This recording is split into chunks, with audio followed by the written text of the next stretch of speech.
फिर से लेकर आ चुके हैं आप लोगों के लिए शाम की सभी ताज़ा और बड़ी खबरें।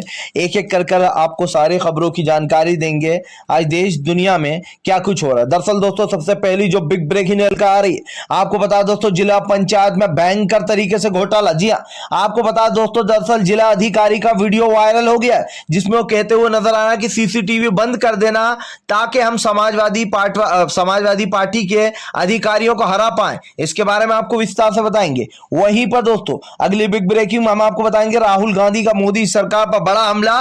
बोले फिलहाल मोदी जी का सब देख रही है। जी हाँ, देश की जनता देख रही है कि कैसे देश गरीबी में मर रहा है, उसके बाद भी प्रधानमंत्री नरेंद्र मोदी अपने अहंकार में डूबे हुए हैं। इसके बारे में आपको विस्तार से बताएंगे। वहीं पर दोस्तों अगली बिग ब्रेकिंग में हम आपको बताएंगे दोस्तों ममता बनर्जी का मोदी सरकार पर बड़ा हमला। दरअसल दोस्तों आपको बता दें अब तीरथ सिंह रावत के ही नक्शे कदम पर ये लोग ममता बनर्जी को जानबूझकर दोस्तों राज्यसभा नहीं ले जाना चाहते ताकि ममता बनर्जी दोस्तों 3 महीने के अंदर अगर चुनाव नहीं हुए दोस्तों और वो किसी सीट से नहीं लड़ी तो वो उनको सीएम के पद छोड़ना होगा, इस्तीफा देना होगा। इसके बारे में बताएंगे कैसे जो है मुंगेरी लाल के सपने देखे जा रहे हैं बीजेपी की तरफ से। वहीं पर दोस्तों अगली बिग ब्रेकिंग में हम आपको बताएंगे राफेल मामले में बुरी फंसती चली जा रही है बीजेपी। जी है दोस्तों, आपको बता दें केंद्र सरकार पर राहुल का बड़ा हमला। बोले फिलहाल यहां से तो बच गए, अब वहां के जजों को राज्यसभा कैसे भेजोगे प्रधानमंत्री मोदी जी। जी हां दोस्तों, फ्रांस में तो खरीद फरोख्त भी नहीं हो सकती है, ना मोदी की चलेगी वहां पर। इसके बारे में भी आपको विस्तार से बताएंगे। वहीं पर अगली बिग ब्रेकिंग में हम आपको बताएंगे दोस्तों संजय सिंह का बड़ा ऐलान। बोले फिलहाल पूरी सीटों पर चुनाव लड़ा जाएगा यूपी में। जी हाँ, यूपी की जनता परेशान हो चुकी है, उसको जो है यहाँ पर अब भाजपा से आजादी चाहिए। इसके बारे में भी आपको विस्तार से बताएंगे। वहीं पर दोस्तों अगली बिग ब्रेकिंग में हम आपको बताएंगे। जी हाँ, दरअसल दोस्तों आपको बता दें राफेल मामले में अब मैनुअल मैक्रो की भी होगी जांच। जी हाँ, आपको बता दोस्तों पूर्व राष्ट्रपति के साथ साथ जो वर्तमान राष्ट्रपति फ्रांस के मैनुअल मैक्रो उनके ऊपर भी जो है यहाँ पर अब जांच बिठा दी गई है। इसके बारे में भी आपको विस्तार से बताएंगे। वहीं पर दोस्तों ज्यादा खुश ना हो बीजेपी। जी हां, बेईमानी कर भले ही ये सेमीफाइनल इसको सेमीफाइनल ना समझे। पूर्व आईएएस का बड़ा ऐलान दोस्तों, बोले 2022 में बुरी तरीके से हारेगी बीजेपी। इसके बारे में भी दोस्तों आपको विस्तार से बताएंगे। वहीं पर दोस्तों तीरथ सिंह रावत को सिर्फ इसलिए हटाया गया क्योंकि ममता बनर्जी को भी निशाने पे लेना था। विपक्ष का बड़ा ऐलान। बोले फिलहाल प्रधानमंत्री नरेंद्र मोदी जानबूझकर चुनाव नहीं कराएंगे बंगाल के, क्योंकि दोस्तों अगर चुनाव कराए और ममता बनर्जी को सीट से चुनाव लड़ना बहुत ज्यादा जरूरी है दोस्तों। जैसे कि मैंने पहले भी बताया 3 महीने के अंदर वरना ममता बनर्जी हट जाएंगी, उनको इस्तीफा देना ही होगा। इसके बारे में भी आपको विस्तार से बताएंगे। वहीं पर दोस्तों अगली बिग ब्रेकिंग में हम आपको बताएंगे। जी हाँ, दरअसल दोस्तों आप लोग बता दें एक बार फिर से जो है यहाँ पर बुरी तरीके से फंस गई बीजेपी नेता का दोस्तों भयंकर बहुत ही वाहियात और बेहुदा बयान। बोले फिलहाल सारे हिंदू नापुंसक हैं। जी हाँ, नापुंसक है जो इन लोगों को मारते नहीं है, जो हमारे भाइयों को मार रहा है दिनों दिन। यानी कि दोस्तों हिंदू मुसलमान में फिर से एक बार दंगा फैलाने के लिए पूरी हिंदू जात को इसने नापुंसक बता दिया है और ये बीजेपी का नेता है दोस्तों। बताएंगे इसका कैसे वीडियो वायरल हुआ जिसपे कांग्रेस ने कार्रवाई की मांग कर दी है। तो सारी खबरें एक एक कर देंगे। फिलहाल खैर चलिए बढ़ते हैं सबसे पहली और सबसे बड़ी खबर की ओर। दरअसल दोस्तों आप लोग बता दें एक बार फिर से भड़के राहुल गांधी का मोदी सरकार पर बड़ा हमला। बोले फिलहाल देश देख रहा है प्रधानमंत्री नरेंद्र मोदी की तानाशाही, बैंकों के निजीकरण किए जा रहे हैं। जी हाँ, आज भारत दोस्तों पूरी तरीके से कर्जे में डूब चुका है। आपको बता दोस्तों विश्व बैंक को लेकर राहुल गांधी ने हमला बोलते हुए कहा है कि भारत के ऊपर आपको बता दोस्तों 49 लाख करोड़ रुपए का अब तक लोन हो चुका, यानी कि 49 लाख करोड़ के कर्जे में हम लोग दब चुके दोस्तों विश्व बैंक के। आप सोचिए दोस्तों प्रधानमंत्री नरेंद्र मोदी ने पूरे देश को कर्जे में दबा डाला है। इसके ऊपर राहुल गांधी ने कहा आज देश में बढ़ते पेट्रोल डीजल की मार गरीब आदमी को मार रही है। अमीर आदमी तो दोस्तों कहीं से भी कर लेगा, जो घर में घरेलू गैस उत्पादक जो यूज होते हैं दोस्तों उनके लगातार दाम बढ़े जा रहा है, जिसको लेकर राहुल गांधी ने बड़ा हमला बोलते हुए कहा कि फिलहाल प्रधानमंत्री नरेंद्र मोदी को सब कुछ दिख रहा है, इसके बाद भी उन्हें लगता है कि सब कुछ सही चल रहा है। जी हाँ, आपको बताया दोस्तों राहुल गांधी ने साफ कहा कि फिलहाल प्रधानमंत्री नरेंद्र मोदी के नेतृत्व में ये सब कुछ हो रहा है और प्रधानमंत्री अच्छे से जानते हैं कि आज देश की हालत कितनी ज्यादा बद से बदतर हो चुकी है। अगर ऐसे में भी प्रधानमंत्री को अपनी अकड़ दिखानी है तो दिखाए, लेकिन देश की जनता जवाब देगी। जी हाँ, जब चुनाव आएंगे तब देश की जनता बताएगी कि फिलहाल मोदी जी ने क्या सही किया और क्या गलत। फिलहाल खैर चलिए हम बढ़ते हैं दोस्तों एक और अगली बिग ब्रेकिंग की तरफ। बता दोस्तों अगली जो बड़ी खबर निकल के आ रही है, जी हाँ, दरअसल दोस्तों आप लोग बता जिला पंचायत में भयंकर गड़बड़ी। आपको बता दोस्तों जो है यहाँ पर वीडियो वायरल हो गया।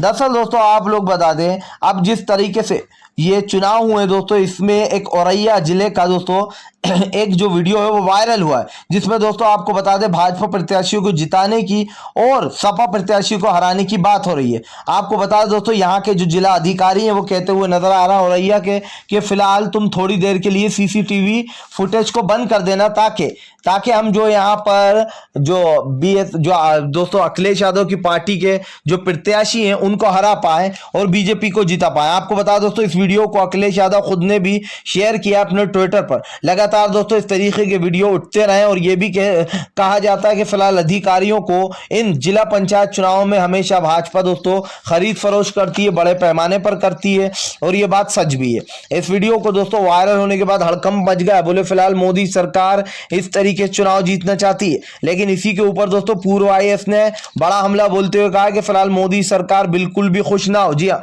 2024 में उसकी करारी हार होने वाली है। पूर्व आईएएस ने दोस्तों कहा है कि फिलहाल ये तो इसको सेमीफाइनल ना समझा जाए। जी हाँ, पूरी तरीके से 2022 में भाजपा का सफाया हो जाएगा फिलहाल।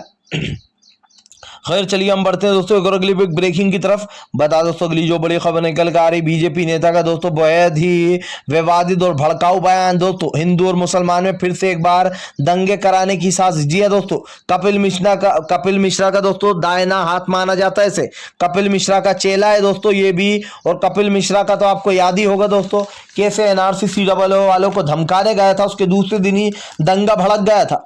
अब दोस्तों आपको बता दें बीजेपी का ये नेता है, इसने दोस्तों गांव में जो यहाँ पर एक सभा की, उस सभा में ये विवादित बयान देता हुआ नजर आ रहा है। सोचिए दोस्तों, अपने आप को तो नापुंसक कह ही रहा है, लेकिन पूरे हिंदू भाइयों को इसने नापुंसक बता डाला। बीजेपी का ये नेता, इसका कहना है कि सारे हिंदू नापुंसक हो चुके हैं, मुसलमान हमारे मार रहे हैं हमारे लोगों को और हम चुपचाप खड़े। हालांकि दोस्तों इसने क्लियर तरीके से नाम नहीं लिया।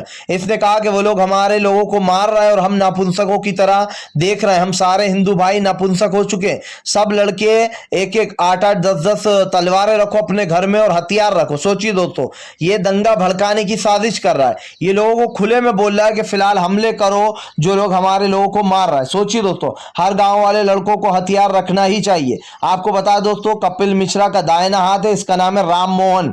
जी हाँ, ये मध्य प्रदेश का दोस्तों बीजेपी का नेता है, इसका नाम राम मोहन है। और दोस्तों आपको कपिल मिश्रा तो याद ही होगा कैसे उसने दिल्ली में पुलिस के सामने जाकर दोस्तों CAA एनआरसी वालों को धमकी दी थी, कहा था इनको कल तक हटाओ, अगर ये कल तक नहीं हटे, कपिल मिश्रा ने कहा था, तो फिर मैं अपने समर्थकों के साथ आऊंगा और इन्हें हटाऊंगा। जिसके बाद दोस्तों दूसरे दिन ही दिल्ली में दंगा भड़क गया था। आप समझिए दोस्तों, बीजेपी वाले नेता पहले माहौल बनाते हैं, फिर दंगा भड़काने की कोशिश करते हैं दोस्तों, और फिर राजनीति चमकाते हैं। आज देश में जो हालात है दोस्तों जो देखने को मिल रहा है, इससे साफ पता चल रहा है कि फिलहाल भारतीय जनता पार्टी दोस्तों हमारे देश को राख बना देना चाहती है। इनके बीजेपी के नेता दोस्तों इस तरीके के आए दिन विवादित बयान देते हैं। इनका कहने का मतलब है कि लड़ो, एक दूसरे को मारो, वरना हिंदू भाई सब नापुंसक। सोचिए दोस्तों, इस तरीके की सोच रखने वाले कितनी छोटी सोच के होंगे जो लड़ाई झगड़े को बढ़ावा देते। और दुख की बात यह दोस्तों कि अभी तक इसके ऊपर राम मोहन के ऊपर कोई कार्रवाई नहीं हुई है, जबकि कांग्रेस ने इसके ऊपर कार्रवाई की मांग की है। लेकिन आप भी समझ सकते हैं कि मोदी सरकार के राज में ऐसे लोगों को बढ़ावा दिया जाता है ताकि आने वाले समय में इनके वोटों में इनका फायदा हो और दंगे भड़के। फिलहाल खैर चलिए हम बढ़ते हैं दोस्तों एक और अगली बिग ब्रेकिंग की तरफ। बता दोस्तों अगली जो बड़ी खबर निकल कर आ रही, ममता बनर्जी का मोदी सरकार पर बड़ा हमला।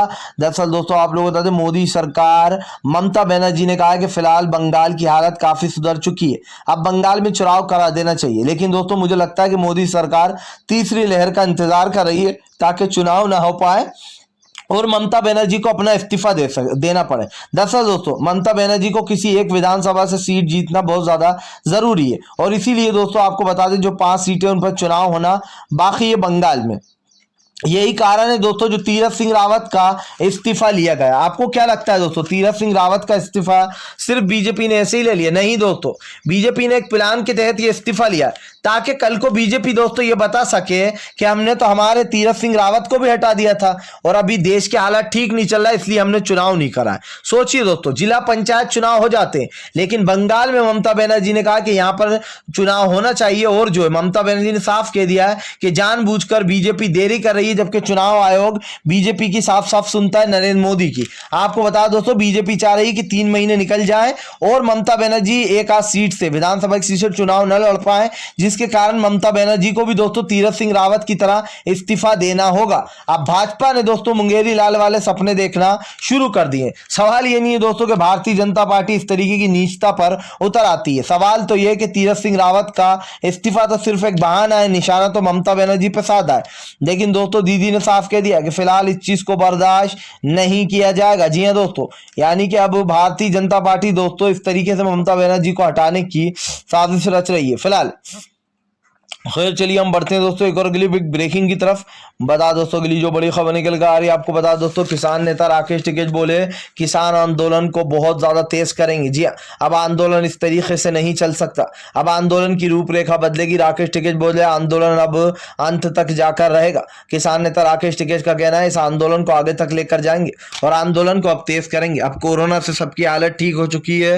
राकेश टिकैत ने कहा कि हालात देश में सही हो गए, इसीलिए अब किसान अपने आंदोलन को भी तेज करेगा। राकेश टिकैत ने कहा यह सरकार नहीं मानने वाली है, ये सरकार कुछ पूंजीपतियों की सरकार है, जिन सरकार को कुछ कंपनियां चला रही हैं, और जब सरकार को कंपनियां चलाने लगे तो सरकार को उखाड़ कर फेंक देना ही सही है।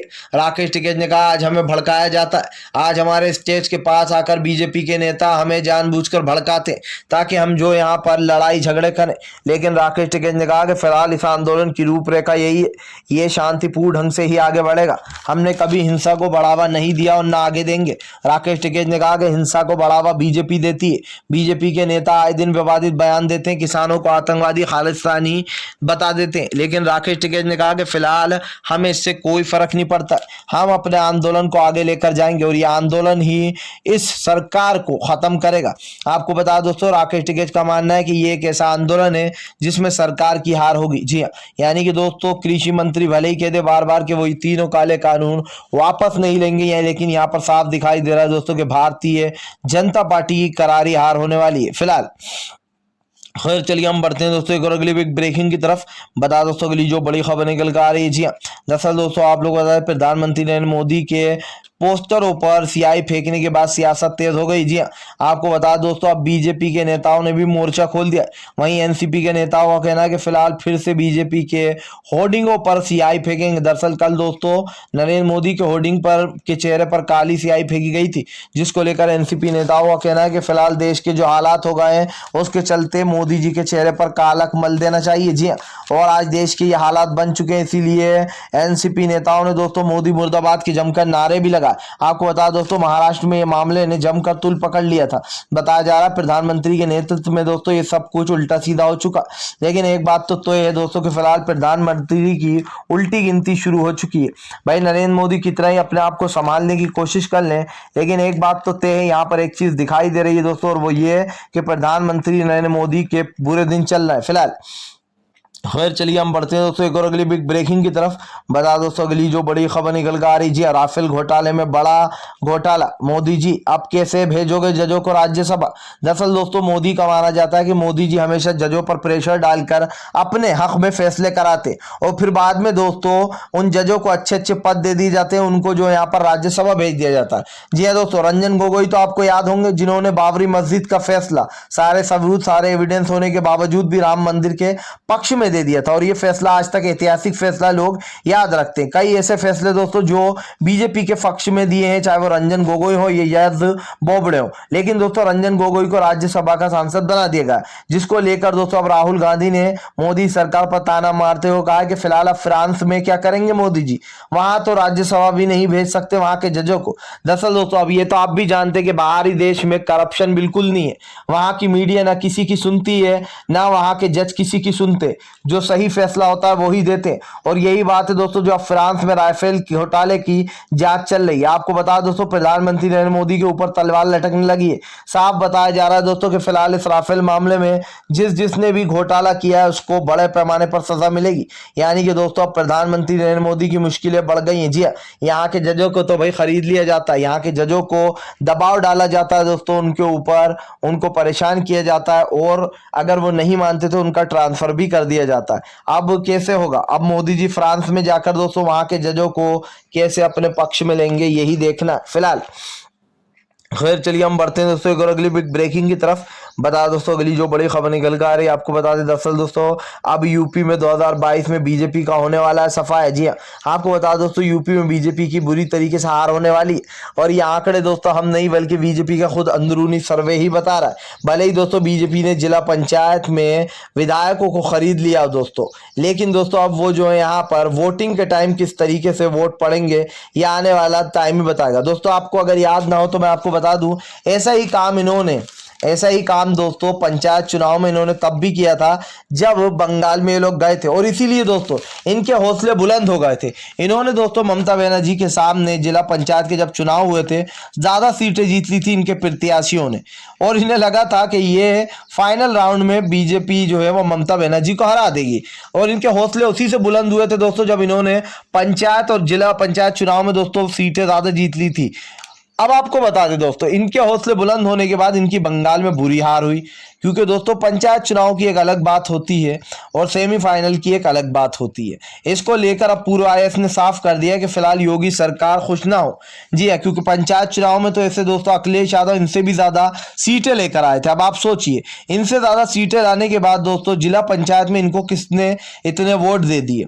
ये साफ दिखाई दे रहा है दोस्तों कि बड़े पैमाने पर घोटाले हुए हैं। सीसीटीवी बंद करने की बात सामने आई है और जो वीडियो सामने आ रहा है सोशल मीडिया पर वायरल हो रहा है उससे साफ दिखाई दे रहा है कि फिलहाल भारतीय जनता पार्टी दोस्तों बुरी तरीके से हारती हुई दिखाई दे रही है। जी हाँ, कितनी कोशिशें कर ले लोग, लेकिन दोस्तों बीजेपी का खेल समाप्त तो होकर ही रहेगा फिलहाल।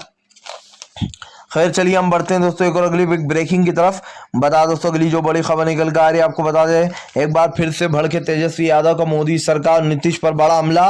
बोले डबल इंजन सरकार ने लोगों को लूटा। जी हाँ, डबल इंजन सरकार ने लोगों को लूटा और नीतीश की सरकार चोर दरवाजे से अंदर आई है उसी से बाहर भी जाएगी। आपको बता दोस्तों तेजस्वी यादव का कहना है कि नीतीश फिलहाल करप्शन के भीष्म पितामह बन चुके हैं। और जिस तरीके से दोस्तों बिहार में करप्शन फैलता जा रहा है इसको लेकर तेजस्वी यादव ने बड़ा हमला बोल दिया। तेजस्वी यादव का कहना है कि फिलहाल पूरी तरीके से नीतीश जो भ्रष्टाचारी हो चुके हैं। साफ दिखाई दे रहा है कि फिलहाल अभी देश के हालात क्या है, लेकिन उसके बाद भी अपने आप को सही साबित करने में लगे नीतीश। आपको बताता चलूं दोस्तों इस वक्त बीजेपी की हालात काफी ज्यादा खराब हो चुकी है। हर जगह बगावती सुर उठ रहा है। बीजेपी कितनी कोशिश कर ले, लेकिन एक चीज तो साफ है दोस्तों कि फिलहाल बीजेपी की करारी हार होती हुई दिखाई दे रही है। यही कारण है जो भारतीय जनता पार्टी दोस्तों बौखला रही है फिलहाल।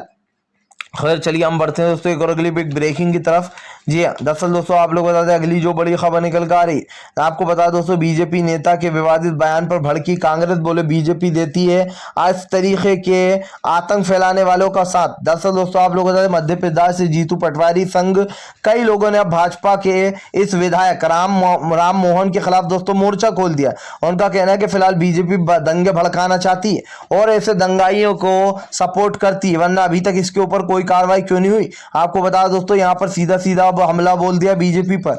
जीतू पटवारी कहना है कि फिलहाल बीजेपी जानबूझकर ऐसे लोगों का सपोर्ट कर रही है जो लोग हिंदू मुसलमान में झगड़े करा रहे हैं। जी यूपी के चुनाव करीब आ रहे हैं और ये सब कुछ दोस्तों जानबूझकर। और आप देखिए जगह जगह दोस्तों धर्मांतर को लेकर जगह जगह आप देखेंगे कि हिंदू मुसलमान हो रहा है और ये बात झुटलाई नहीं जा सकती है दोस्तों कि फिलहाल बीजेपी जानबूझकर ये सब कुछ कर रही है।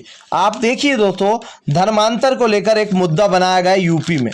इस मुद्दे को समझिए दोस्तों, मुस्लिम लोग कम, हिंदू से मुस्लिम में परिवर्तन जो हुए जो लोग वो कम हुए, लेकिन जो हिंदू भाई हैं वो बौद्ध धर्म उन्होंने ज्यादा अपनाया।